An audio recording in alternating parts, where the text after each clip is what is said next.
Greetings and salutations, one and all.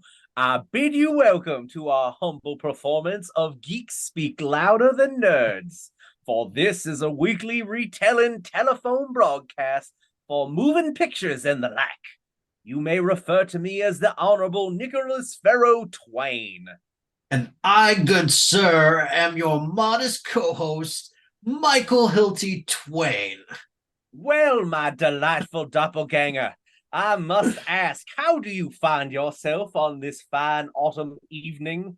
Why, Mr. Twain, I find myself in good spirits this evening, for it's an honor to be amongst such fine company.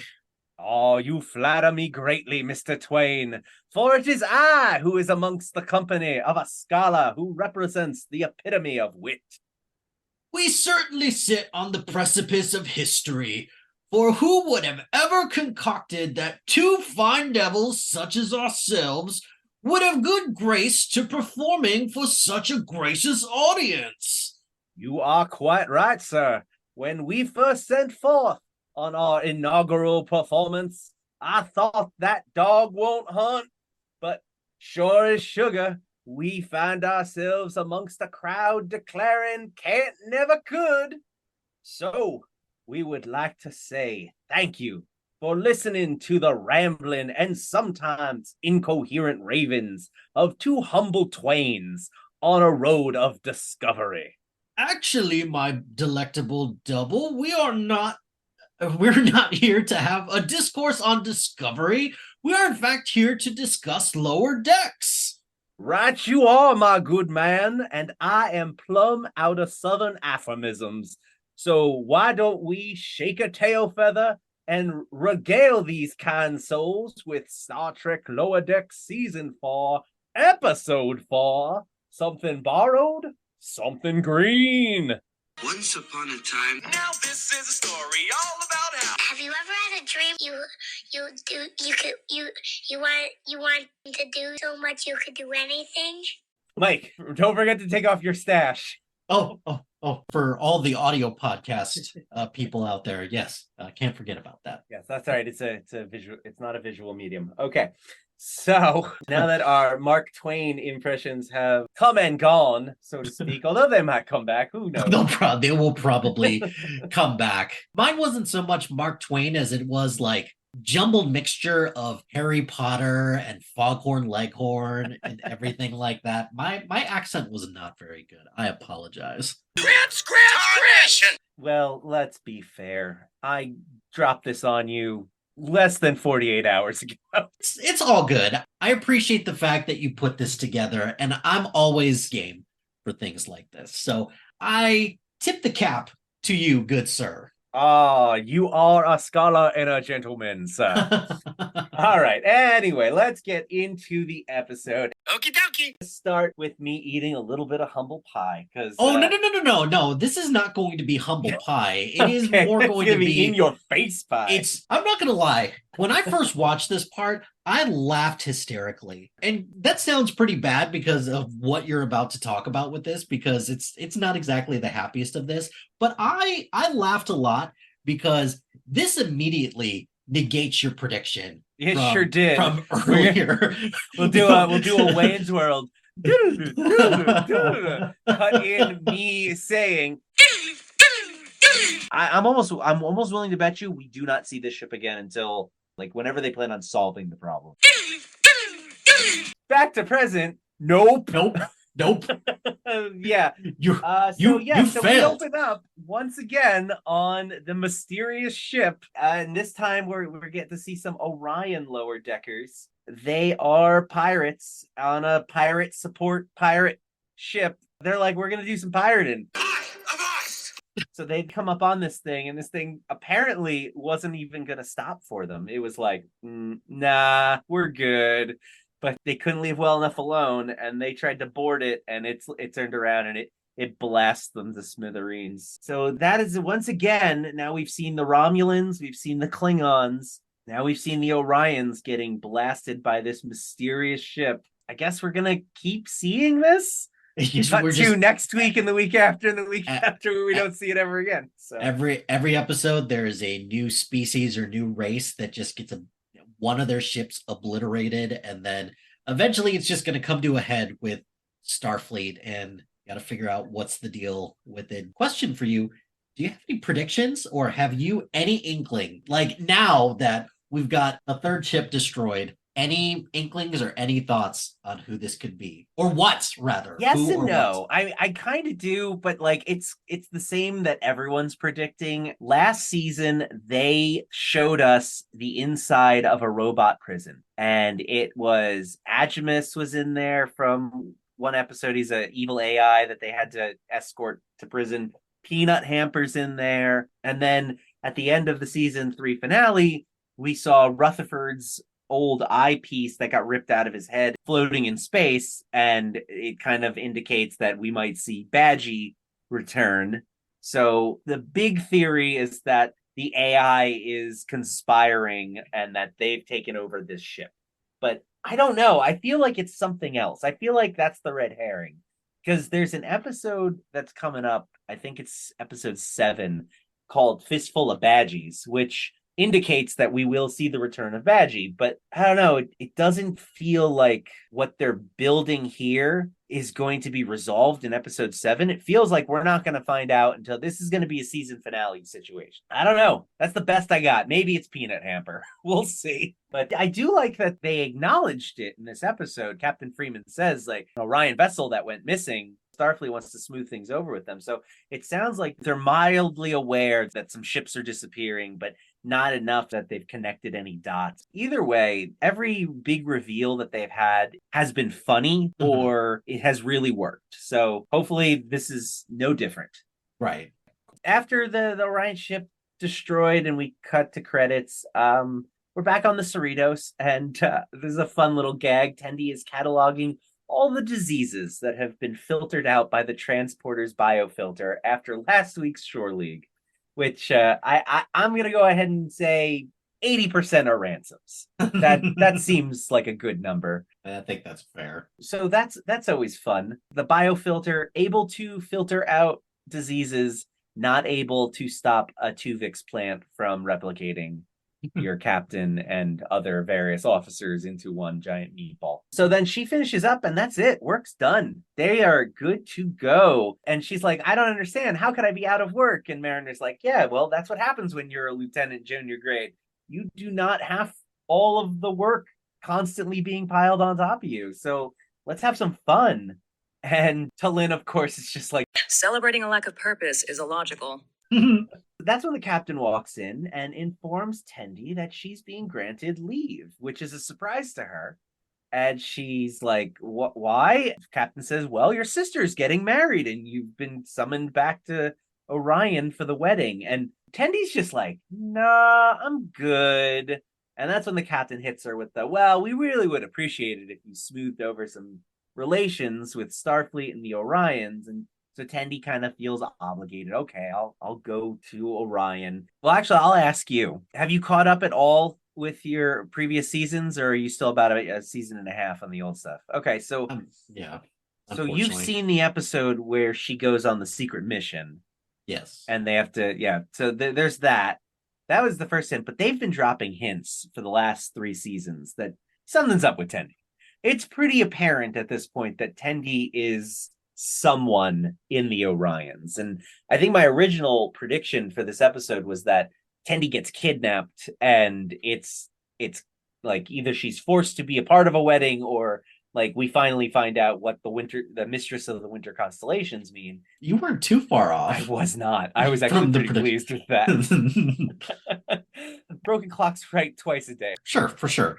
You take the good with the bad. You predicted that this ship that's blowing all this stuff up isn't going to show up until later on in the season, and then you predicted this semi-correctly. So, take the good with the bad. It's all good. I really liked that this episode was like, we're going to tell you everything that we've been hinting at this season, because Tendi is such a fun character. And so to see her get to, and we'll get to it later, but we kind of knew. We kind of were able to piece it together. Like, this makes sense. But it's nice to have the confirmation. When the captain mentions that she has a sister who's getting married and her mother has called her back, Mariner is just like, this is way more backstory than we've been able to get from her ever.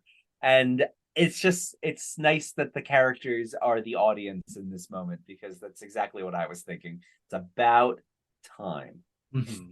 So T'Lyn and Mariner want to tag along because T'Lyn is very interested in studying Orions. And from what we know as audience members of Star Trek, we haven't really been given a whole lot about the Orions. There's been a few episodes in the original series. There was one episode in Enterprise that kind of expounded on that. And then they've shown up in Star Trek Discovery. But other than that, never saw Orions in DS9, in TNG, or in Voyager. So they were kind of off the board for a while, probably because they were depicted in TOS as just like, the women are slave girls and they dance in sexy outfits, and so they didn't really want to touch that in the 90s because reasons. That's fair, Yeah, it's interesting to see this culture, and T'Lyn thinks so also, so she wants to catalog stuff, and Mariner's ready to have a girls' weekend. Plus, they're kind of getting a little annoyed with Boimler and Rutherford because their new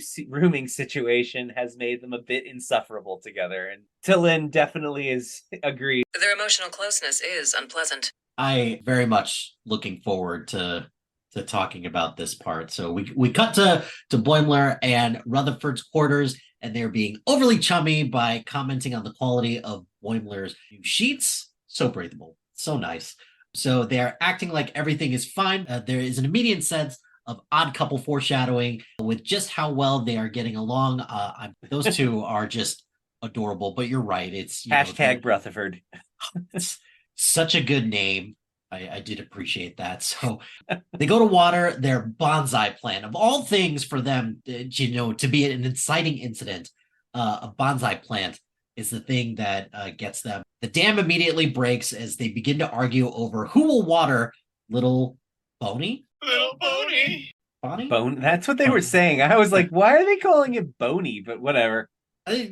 Just the heart wants what the heart wants. And if that's the name that they came up with, then so be it. So they start fighting over the missing bottle. And Boimler says that, he grew up on a farm.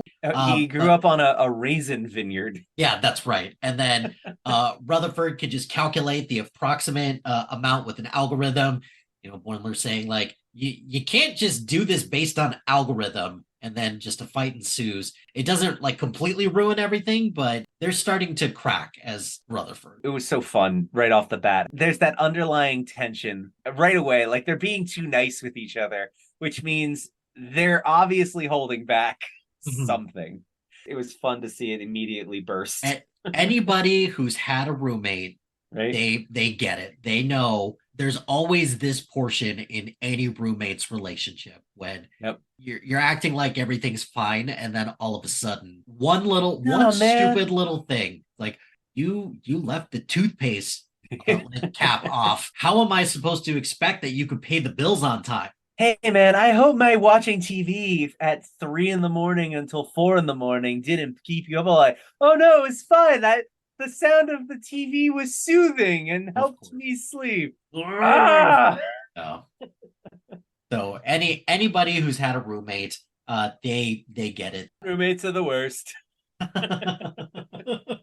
But we're all adults and we have our own separate rooms. We cut to a shuttlecraft approaching Orion, and the girls are on their way down to the planet. And right off the bat, I laughed. Orion is a beautiful shade of green because, of course, it is. Yeah. The planet is pretty nice. They fly over these beautiful vineyard looking things, lots of like mansions, open space. There was a 3-horned rhinoceros looking animal being ridden by a guy. So that was fun. So they land, and Mariner is immediately taken off by how cool this house is. And she's like, Tendi, you grew up in a castle? This is awesome. And Tendi, of course, immediately is downplaying it. She's like, no, this is just how all Orions come up. She's like, we're only like the fifth richest family on Orion. It's like, oh boy. And T'Lyn immediately is calling her out on this too. She's like, so Orions downplay their wealth while making a big show of it. I get it. It's moments like this where just having Lynn in these moments just to, with the dry humor and just kind of call it like straight shooter, just letting everyone know. She feels kind of like what the audience is probably thinking at this point. Yeah, she Like, she certainly makes our job harder because it's like everything I'm about to say, Talin says it first. It's like, great, thanks, thanks, buddy. Appreciate that. So they're immediately descended upon by three burly, piratey looking Orions, and Mariner freaks out and pulls a phaser, but it turns out they're just there to take the bags, and they carry them to one of those like couches that you carry to places. They don't have to walk, so they're getting the pampered treatment. Tendy's uncomfortable. Mariner is loving it. Talin's tapping away on her keyboard, and they're just making their way through this giant gate. That big ass gate! Where they meet Tendy's parents, the warrior queen Shona and Bert. Bert, voiced by Nolan North, who has been doing a ton of voice work on the show, apparently. Nice. I laughed because Bert gave me you watched Strange New World season 2, right? So T'Pring's dad, Savette, when he showed up in that one episode, Bert kind of gave me Savette vibes, and I was like, oh, I'd love to see these two guys in like a show together. Oh, that would be hilarious. That would be great. So Queen Shona informs Tendy that her younger sister, Erica, has been kidnapped. I guess that's the naming convention on Orion, because Tendy's first name is Devana. So naturally, Erica. Bert.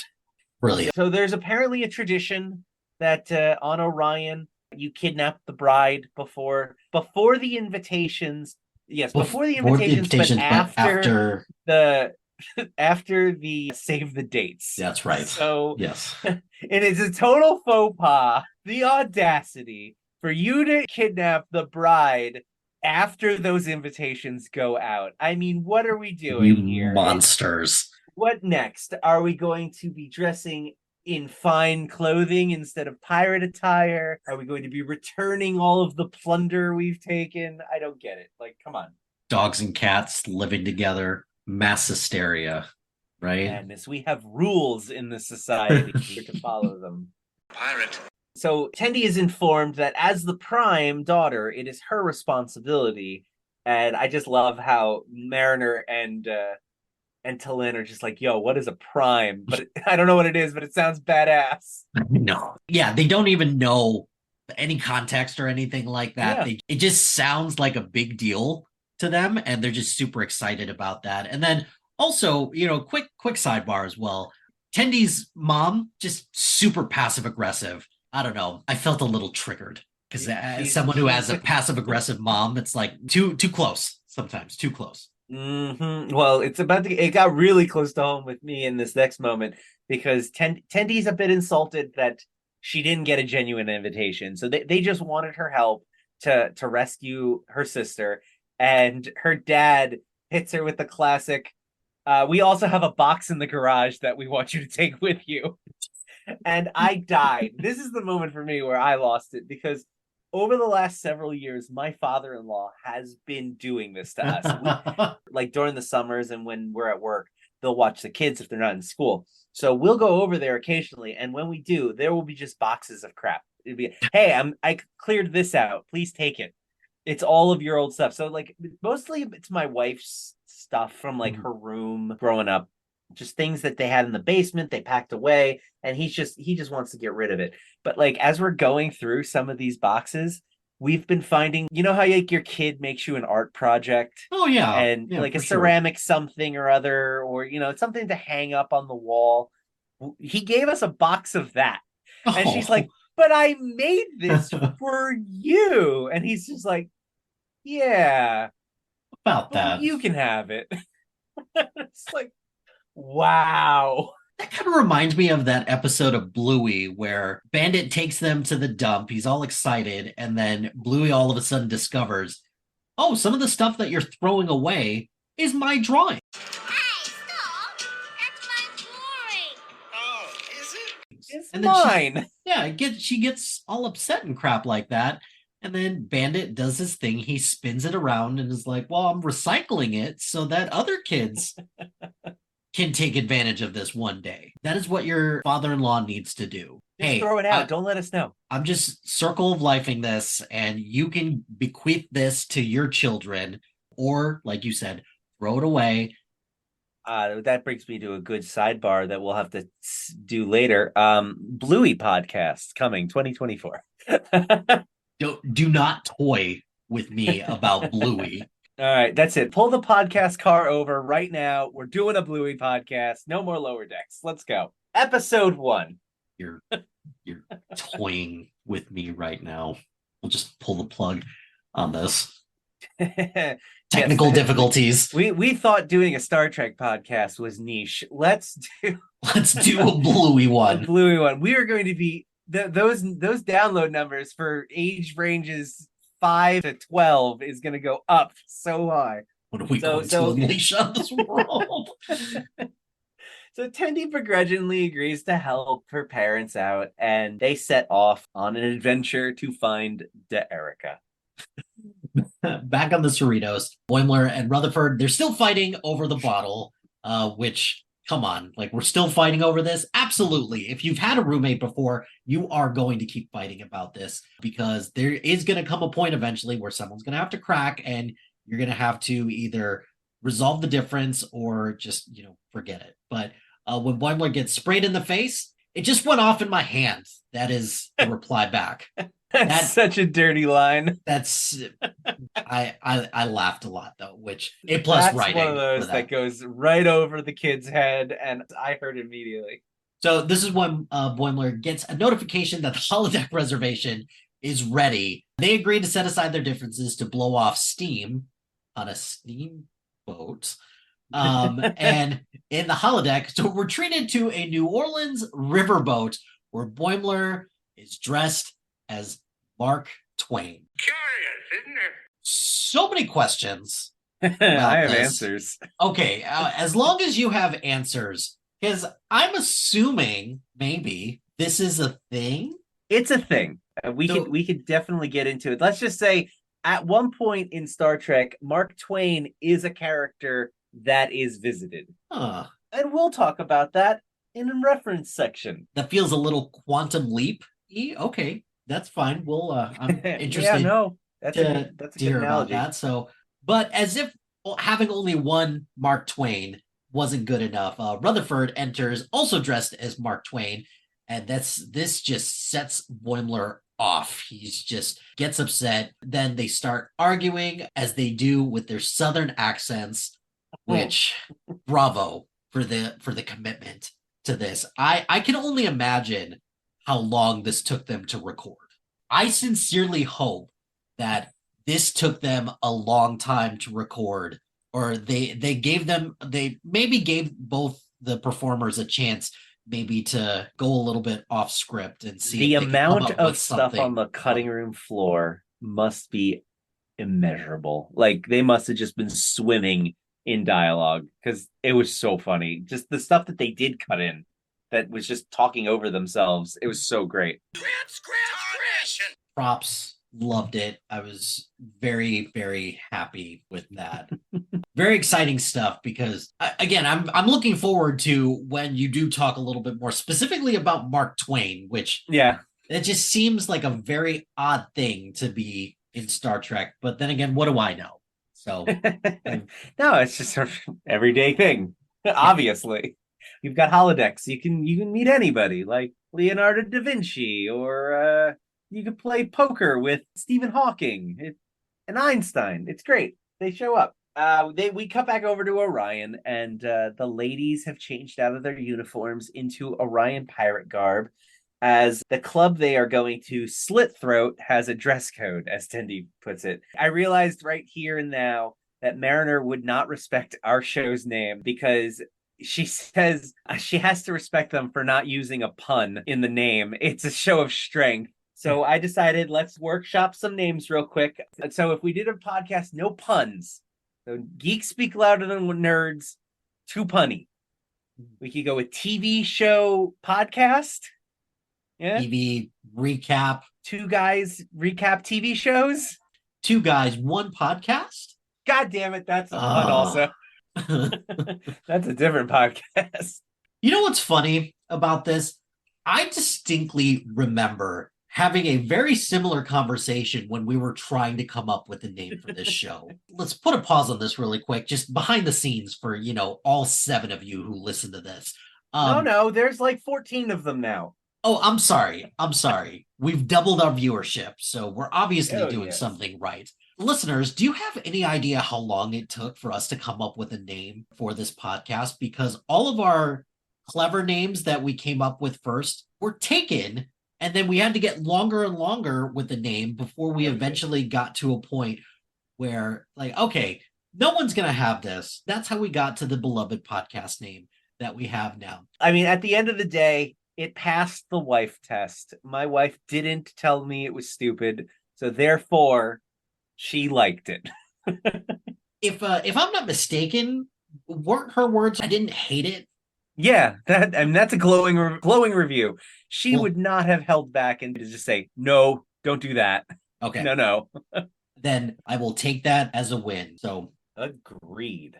Back in the real world, or I'm sorry, the show world.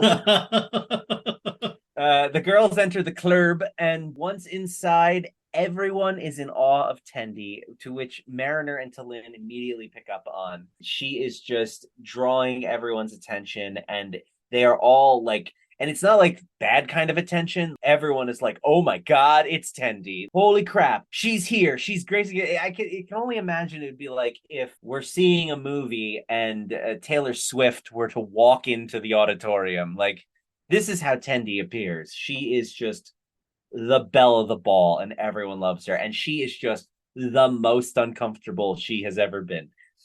So we've got the bouncers bowing to her. She's getting drinks on the house. It's great. So as they're getting drinks at the bar, a knife even flies across the room, which Tendi dodges expertly, and it hits Mariner right in the shoulder. This probably is my favorite joke of the entire episode. Oh, hands down. Yeah. If we could make my favorite character the knives that hit Mariner's shoulder. I mean, why can't you? Because I have a different one. Well, all right, fair enough. I've got mine, but, honorable mention for all of these knives. I love how she takes the knife out of her shoulder. She's like, no, I'm good. I'm fine. And she puts it, the bartender hands her a jar of bloody knives. Just puts it in. Yeah.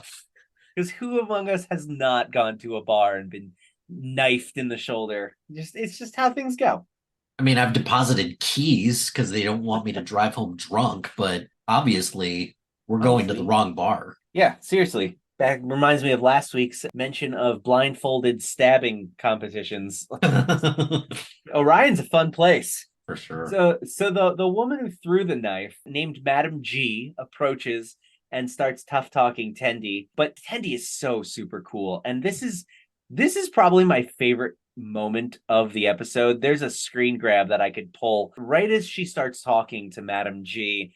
Her eyes are like half closed, her arms are crossed, she's got this careless indifference about her, her mouth is turned up in a pursed frown, she's got a single eyebrow raised, and I'm just like immediately in love with Tendi at this moment. Like, she is so freaking cool. She does command an unexpected gravitas for someone so excitable. And I love her. It's fantastic. Part of it is just because she's never this character, but the fact that she can turn it on and just like suddenly be that Orion Syndicate assassin once more is super cool about her. So Madam G insults her and challenges her to a drinking game. And this drinking game is super intense. Messed up. Yeah. Super messed up. So the purpose of this game, you do a shot. They put this deadly bug on the table. You put your hand down, and the bug goes towards your hand to bite your hand. And I guess it's presumed that if you get bit by this bug, you'll die, or it'll be really bad. You do a shot, you turn the shot upside down on the table, and it activates a force field, and the bug can't bite you. So then it goes to the other person, and then they have to do it. And the bug essentially goes back and forth, and then whoever loses, I guess, dies. I don't know. They're a little unclear about that. Yeah, it is. I looked everywhere. we will not be talking about this in I understood that reference because I am convinced that this is from something.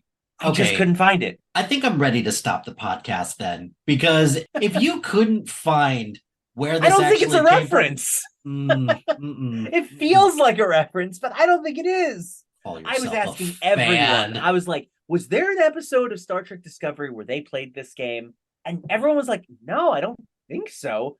And so now I'm convinced Who's I Mandela everyone? affected myself. Who were your sources? on About this?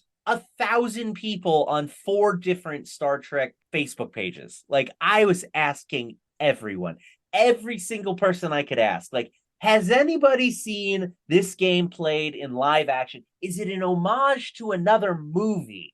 Like, is it something? For some reason, Guardians of the Galaxy keeps popping in my brain. Like, maybe it was something there. I don't know. I don't think it was. We'll see. I can't trust you with anything.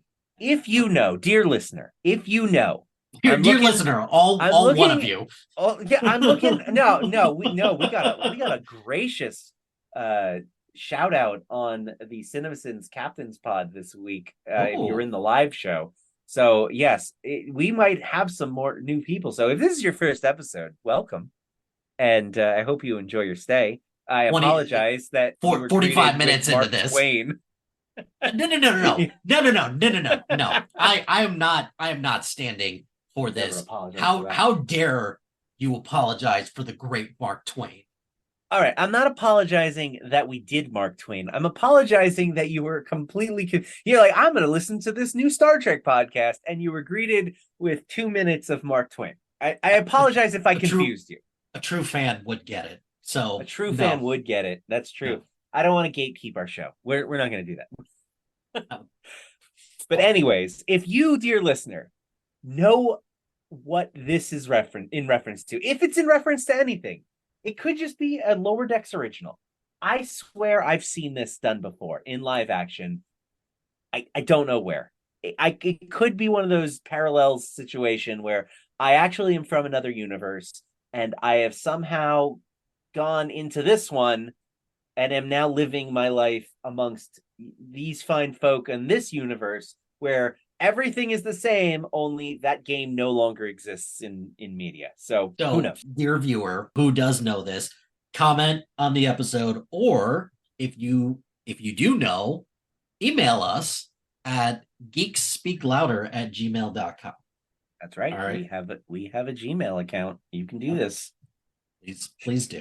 So Tendy's super good at this game. Tendy, how are you so good at the murder bug drinking game? I don't know. It's my first time. Guess I'm just a natural. Apparently, Madam G, not so much. She immediately, after 2 shots, chokes on the alcohol and her hand gets clamped by this thing. The force field doesn't come up, and just as the bug's about to bite her, Tendy swoops in and saves her by putting a glass over the bug. So here's a question that I do have, is that if you know that there's a good chance that you're not going to win at this game, why would you suggest playing it? You know, because, hey, if I'm meeting up with some old friends, or in this case, like an old nemesis or something like that, I'm not going to tell high school friend.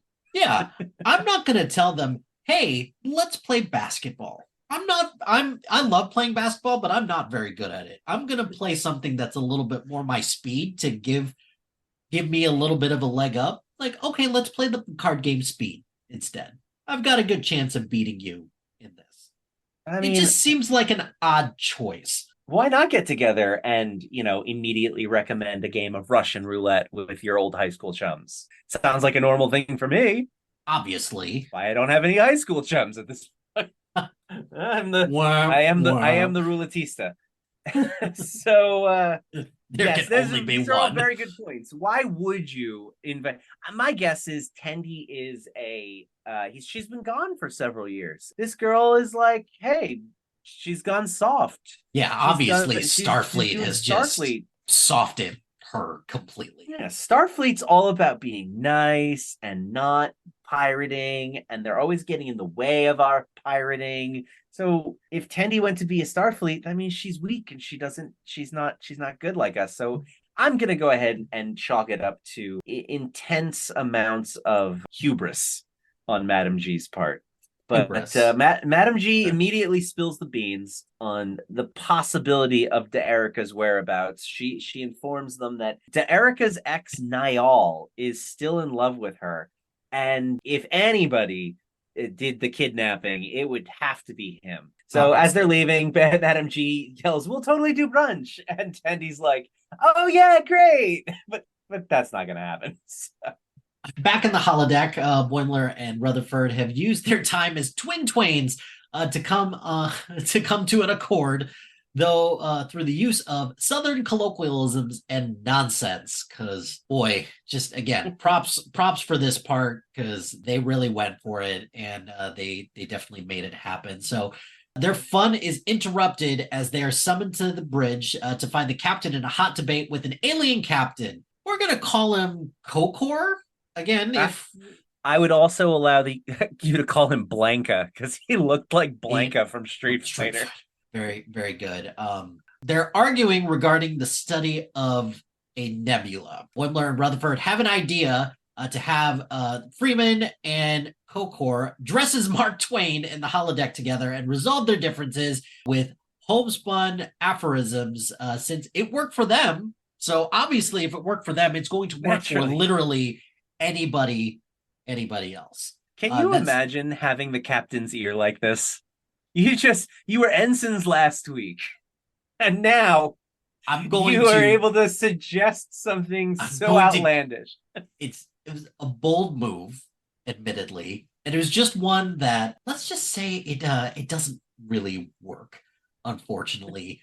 Because Kokor, he just gets so enraged, and then Rutherford suggests that he uses a Southern accent, and he just flips out and says, "I am from the South, so that was a Southern accent." Because, of course, Kokor is from a Southern Chalnoth. Is that how you pronounce that? Okay, so Southern Chalnoth. He is a Southerner. That just so funny because he's getting so frustrated with this. And, if you've seen the episode, it doesn't sound Southern at all. He just, he just sounds pissed off and enraged. Well, Mike, not every planet and species speaks the same in Southern. I mean, come on now. If you could only hear yourselves. Speaks the same in Southern. That's That is fair. I do apologize to Kokor and any other individuals from Southern Chalnoth. As the two try to explain to the captain why they thought it was worth a try, Kokor calms down when he sees the bonsai tree. He's just very curious. He wants to learn more. He's definitely just kind of taking a look at it, just enamored by it. It seems like he's never seen anything like that. He just wants to learn more. Poor Kokor. Well, the poor Shax, because he threw Shax like a rag doll across the room. Oh my gosh, that was so funny because Shax is a big dude. So we cut back to Orion, and Tendi, Mariner, and T'Lyn are on this elevator down to an Orion pheromone dungeon. We should call it by its proper name. Mariner has the proper name for this: a hump dungeon. It is a hump dungeon. A hump Which dungeon. apparently there's one coming to New Seattle. But of course. So yeah, they walk into this seedy place. It is full of men in pretty much thongs, dancing in cages, and people all over the place having a good time in this pheromone dungeon, where T'Lyn is still cataloging the experience and indicates that it appears that the men are being controlled by pheromones. If you've been watching the show, you'll know that Mariner got yelled at by Tendi because, not all Orions have the pheromones. And Tendi kind of misled her. Because Mariner's just like, whoa, that is a super offensive stereotype. You can't just say that that's what's going on here. She says Starfleet created that lie to let captains off the hook for getting taken out by 3 showgirls. And that's when Tendi kind of sheepishly says, well, technically, some Orions do have the ability to control men with their pheromones, just not all of them. And Tendi is one who can't. So Mariner is once again made to look the fool in Orion culture. Just then, they see Niall dancing in a cage. He sees Tendi, and he just books it. Niall's got some speed for being a big old hunk of ham steak. He gets out of there, and Tendi is flying after him and lands on him, threatens him. They are then interrupted by the proprietor of this fine hump dungeon. Her name is Ingrita, and she's got major Ursula vibes. She just felt like Ursula from The Little Mermaid. Because I don't know if it was the hair or what. By the way, proprietors of the Hump Dungeon, that should be our next podcast name. Unfortunately, that one was also taken. So. Ingrita insinuates that Tendi used to visit the place quite frequently, and Tendi's really not cool with this. Ingrita says that Tendi didn't need to use pheromones. The men would fall at her feet stricken. And of course, that's got Stricken Mariner. people. So Talin then inquires if all pheromonal women are manipulative or just Ingrita. This sets Ingrita off, and she throws a knife. It's Mariner again in the same shoulder. Same spot. What are the odds? So Mariner's two in the shoulder at this point. Ingrita six her goons out on them, but Tendi whips out a hypo spray and sprays them with this pink mist. It turns out she had a little bit of a concoction ready to go. It counteracts all the pheromones, and these guys, they kind of like wake up and they're just like, oh man, another sex dungeon. They talk to Niall, and it turns out he's just a love-struck moanhead who likes to wallow in his own little pity party. He's in love with Erica, but he didn't kidnap her. He just follows her from time to time, and that's not as one does. That is a completely normal thing to say. Yeah, as you do. That's what ex-girlfriends are for, right? Sure. Yeah, for absolutely. Stalking. So he just follows her from time to time, and the last time he did, he saw that she was hanging out in the old ship graveyard, which Tendi then realizes that's where they used to play as kids, so they head off. Back in the boys' quarters, they are showing Kokor their bonsai tree, and as Rutherford is explaining how they care for it, and it's like a son to them, Kokor just devours it.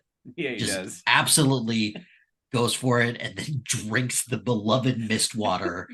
It's like, I need mist. Like, he gives them permission to search the nebula then, and I laughed, and all I could think of is just like, let this be a lesson, guys. If your partner is hangry, don't scan their nebulas. You need to feed them first, and then you are okay to scan the nebula. Because of course. Don't do it.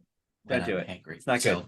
So the captain leaves Boimler and Rutherford in their quarters with the remains of Little Boney. Little Boney. Little Boney. Let's rest in peace, Little Boney. Rest in peace. Let's all Tebow to get this. Hardly knew ye. So it's very, very sad, but at the same time, it seems to have kind of done the trick a little bit. Get these two maybe a little bit back on track. Sure did. So that's kind of the end of their little story. I have to say, Boimler and Rutherford, they're a pair. Who knew? Right? I don't think they've ever had an episode together. If I'm thinking back, and this might be their first actual like buddy time, and I think they nailed it.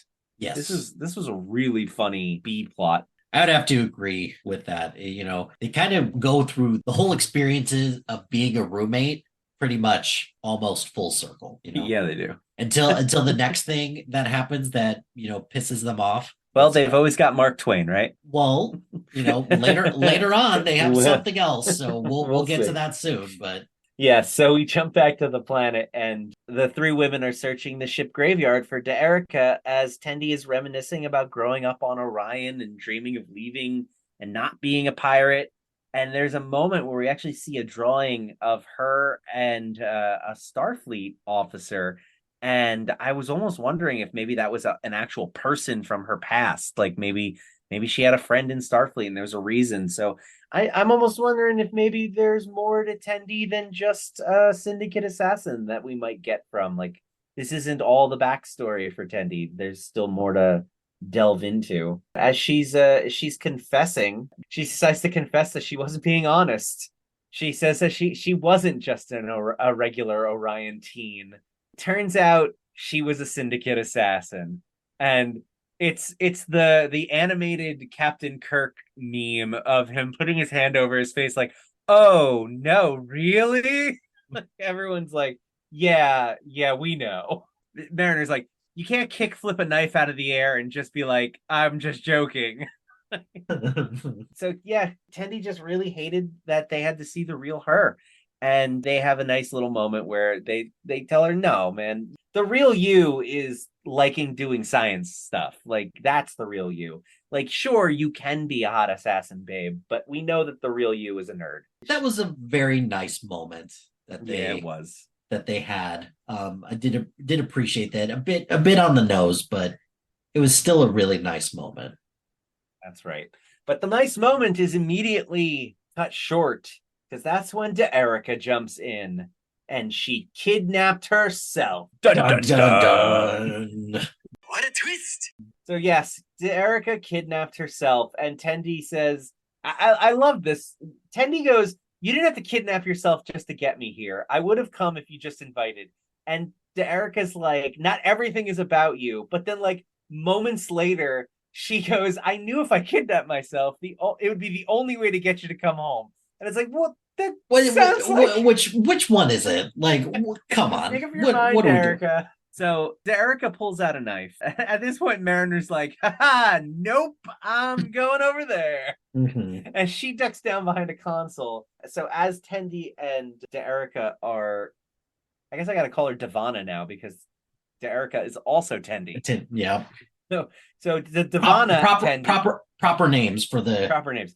The Devana Tendi starts arguing with Erica Tendi, and now I just want chicken tendies. Yeah. Oh. So they're arguing.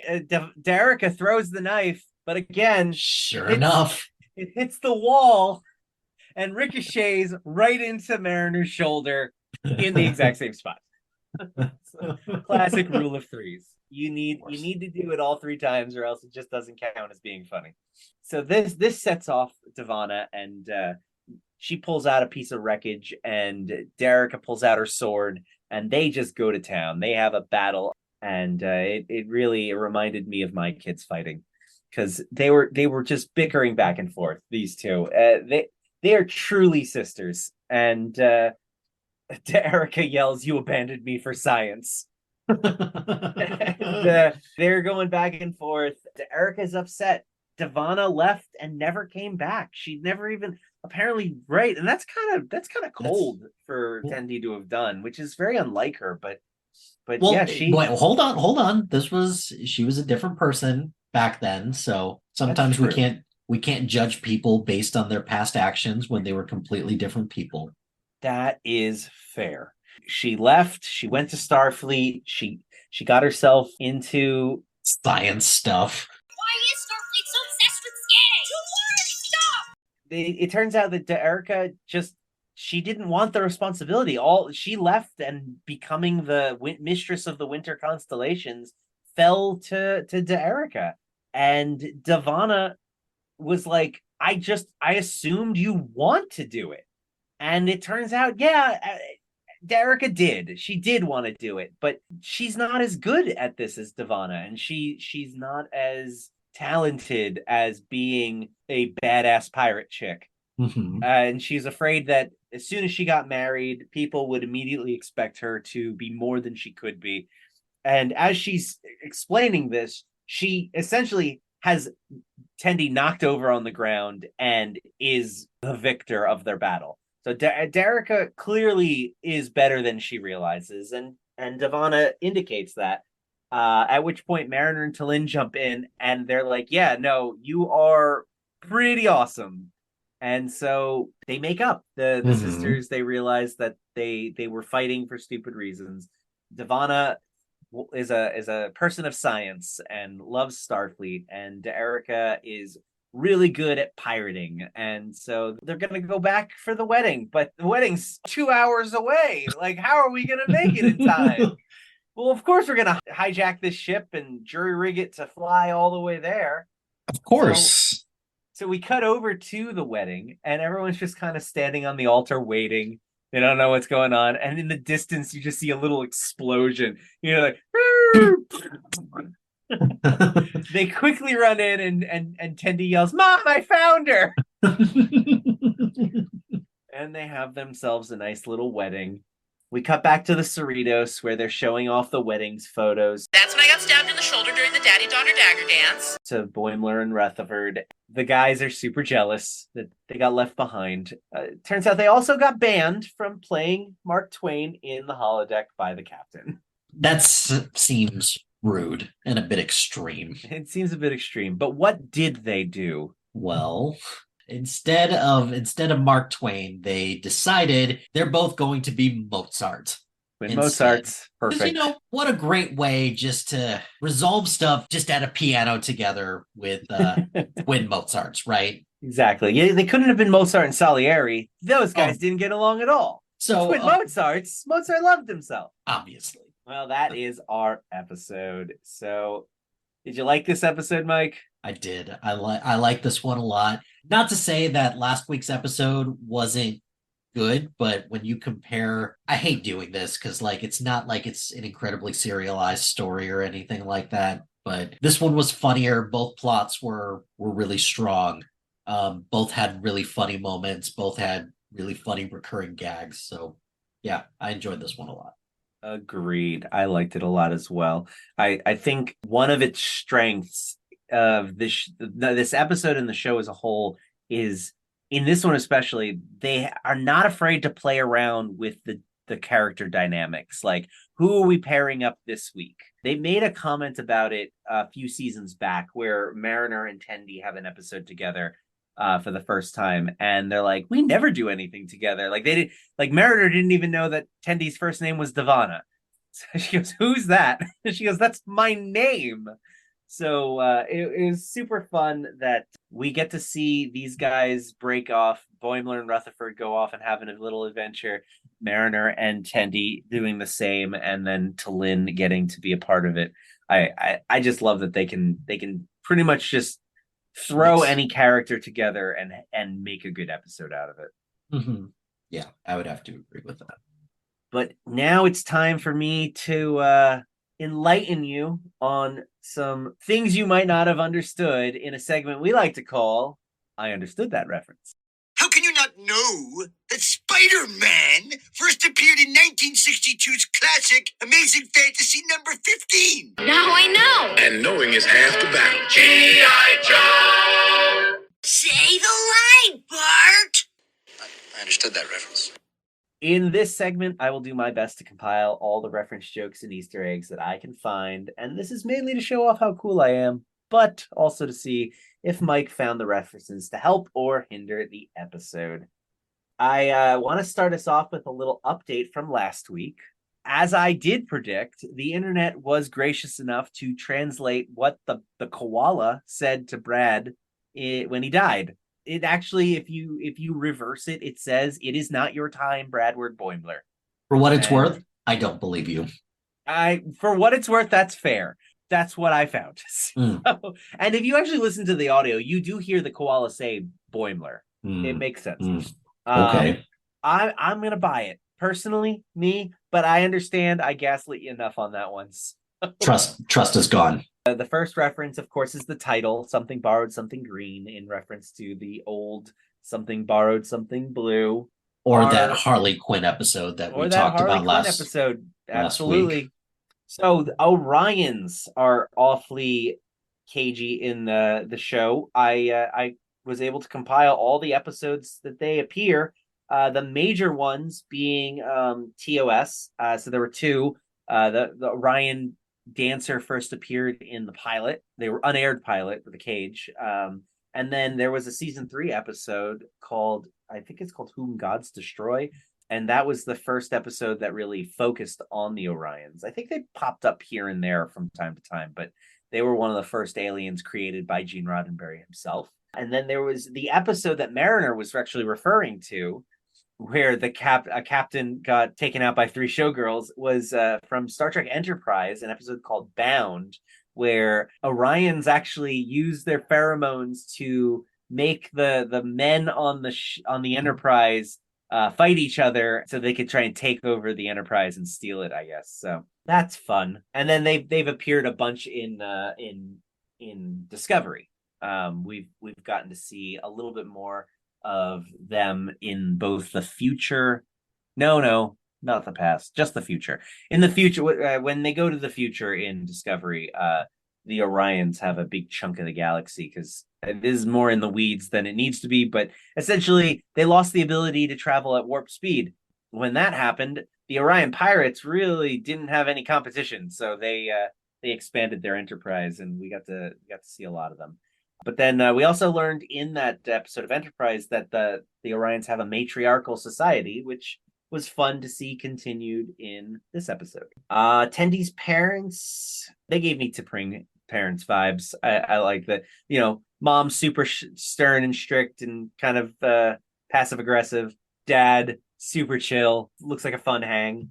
Mm-hmm. And then in Lower Decks, we'll always have Tom Paris. That's the first time we meet someone other than Tendi as an Orion, and we learn about the Mistress of the Winter Constellations title, and that's when we kind of start to see that there's more to Tendi than meets the eye. And then, fun little Easter egg on the Orion ship when they're sorting through bins. There's a bunch of weapons on the table. You could see an Amok Time sword.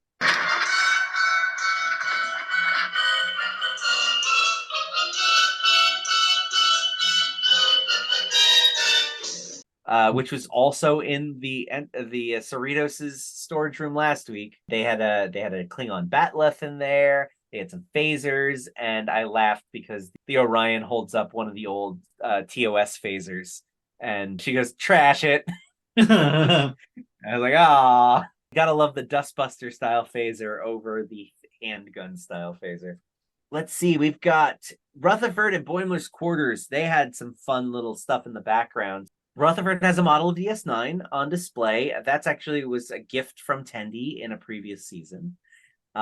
He also has the science experiment that Wesley Crusher made in the Naked Now episode, which was the second episode of The Next Generation. The three little colored lines on the box to his DS9 thing is actually the same colors as Wesley Crusher's uniform. So I thought that was cute. Lots of Wesley love on that shelf. We also got to see Boimler's Tom Paris plate, as well as his little figurines from last episode on the holodeck. So now it's time. Okay, let's talk about Mark Twain.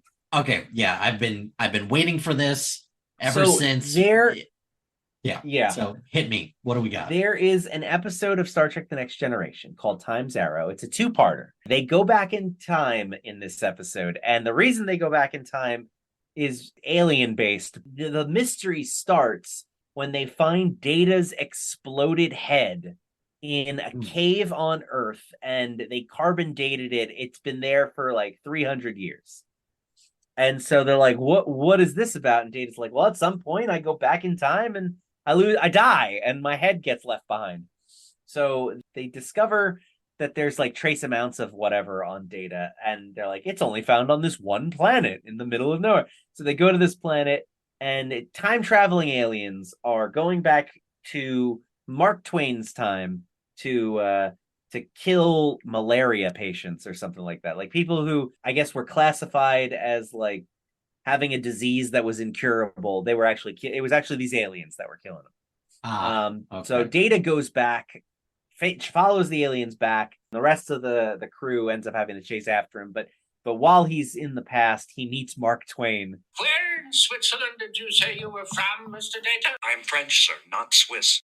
Or Samuel Clemens. And Samuel Clemens is a bit ridiculous. He is immediately on to something and realizes something's up and inserts himself in this adventure to the point where he then goes back to the future with them and is on the Enterprise. Curious, isn't it? And it's a really fun two-parter. And the guy who plays Mark Twain is like, he's giving it his all. He's doing his best Southern twangy accent. So this was definitely a reference to that. Did that make sense to you? We should watch that episode. Sure. That it made sense. It was Not quite what I was expecting, but it at least helps fill in the gaps a little bit. Yes, they don't just randomly place guys for no reason sometimes. It's, all has a point. Unless it's a bug game that, Unless it's a bug. Yeah. It's going to drive me to insanity for the rest of my time. I'm going to be Charlie Day pointing at the strings on the map, trying to figure out who Pepe Silva is. So then Nebula.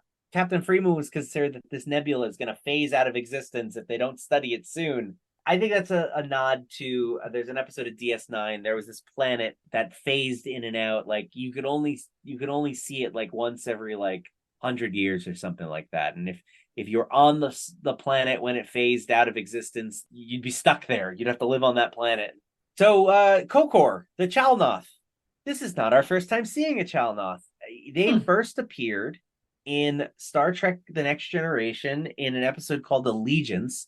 Captain Picard wakes up one day. He's like trapped in a prison of sorts with 3 other aliens, one of which is a Chalnoth. And he's like kind of like the antagonist of the group because they're very quick to anger, of course. And so Captain Picard has to try and figure out where they are and why they're there. It turns out these aliens kidnapped them to just kind of like do experiments on them and to see what it would be like if they put 4 people in a room together where they had to stop being friends and start being real. I don't know.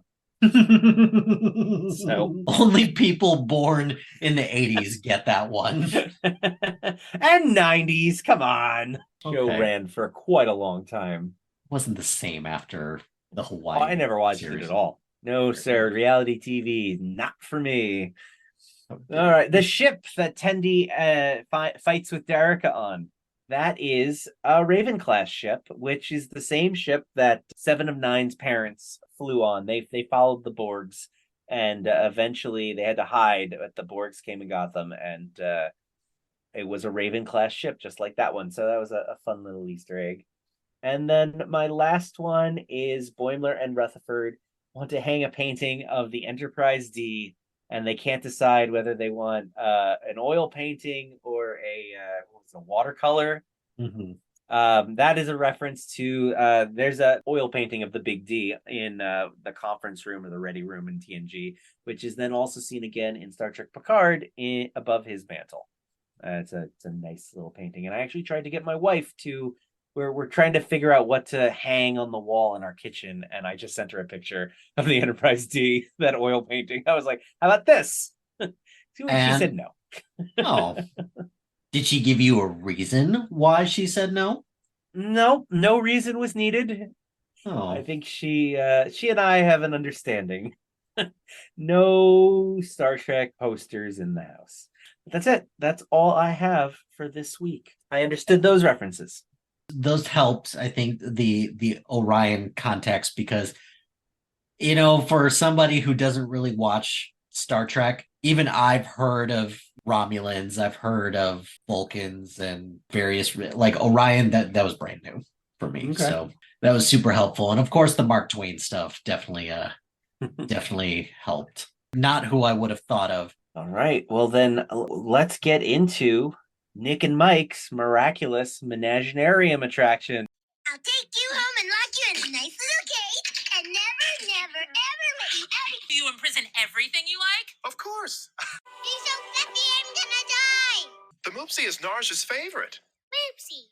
I love that. And in this segment, we're going to pick our favorite character of the episode, the one who stood out and belongs in a safe and wonderful home, trapped behind glass, 2 windows down from the Moopsie. Mike, who was your favorite character this episode? Mark Twain. No notes. Mark Twain. Which Twain? It doesn't matter. It's the duplicate.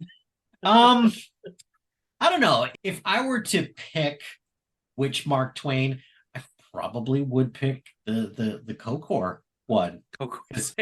Because his Southern accent obviously wasn't being heard in the same way, and he was super offended by it.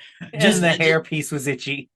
I love the reaction to when he gets called out. It's like, why don't you try speaking in a Southern accent? Like, it was a Southern accent. Yeah, Mark Twain for me is my character that would would go in the Menaginarium. That is a good one. There were 4 Mark Twains this episode, and I think you picked the right one. Yeah, For sure. I would have to say that. You know, like if you're asking me to pick like an actual character, I think I still would go with Kokor if I'm being perfectly honest, mainly because him eating the bonsai tree, I was not anticipating that, and that just was really funny. It just made me laugh, and it just hit me in the right way. That was a chef's kiss moment. Agreed. Well, mine, unfortunately, I'm not going with the triplicate knives that Howard hit Mariner in the shoulder. Howard. I'm sorry. They're inanimate objects. I can't pick those knives. My favorite character in this episode is definitely going to Bert for his insistence that Tendi take a box from their garage with her crap in it. Get this crap out of here. I'm not storing it for you anymore. He was fantastic. That was my favorite part. So Bert is my guy. I love that, you know, with an A plot with like three of the female characters, we pick 2 of the most ancillary male characters right. Yeah. Hey, we are who we are. Like they're the best characters every episode. We gotta go with some fun ones. Well, and then also for, you know, not picking the knife yet, you know, we picked a box as our, you know, one that we put in the Menaginarium. Now the box can learn some new words from Kokor, even in a southern. He'll learn a fine Shalnoth southern accent. Well, I guess that's our episode. I guess so. The next episode will be season 4, episode 5, empathological fallacies. I hope I said that correct. And no description yet. I don't understand why they don't release their descriptions a little bit later, but whatever. I'll just kind of leave it at Monday morning, usually. So until next time, so please like, rate, subscribe, sign over your firstborn, maybe. Give us those 5 stars on your listening app of choice. Also, you can find us on social media. So we do have a Blue Sky account. Follow us on Blue Sky for all of you who got a code. This feels like old school Gmail, that like you have to be invited to this, or like old school Facebook. And I kind of like it. I'm just waiting at this point, waiting for Twitter to just shut itself down so that we can all just keep using Blue Sky. What's Twitter? You know what Twitter is. Twitter. Exactly. It's that pay service that Elon Musk now has. Bleh, bleh. So you could find me on my socials are MLHilty2452. You could follow me on Instagram, Threads, Blue Sky, and then Serialized, which is Letterbox. And you can find me at Blue Sky, Twitter, and Letterboxd at Jagged2319. And our show, Blue Sky, is at geekspeaklouder.bsky.social. That is the only big hang up that I have with Blue Sky. Like, you got to shorten these. The .bsky.social thing is weird. But hey, it lets you do. So if you search Geek Speak. Listen, man, talking's hard. If you search Geeks Speak Louder Than Nerds on Blue Sky, you should be able to find us. And give us a follow, and one of us will log on and follow you back. So until next time, I'm Nick Farrow. Love hearing that, talking is hard from my co-host, so thank you. And I'm Mike Hilty. Thank you for tuning in to Geek Speak Louder Than Nerds. Catchphrase. Bye, everybody.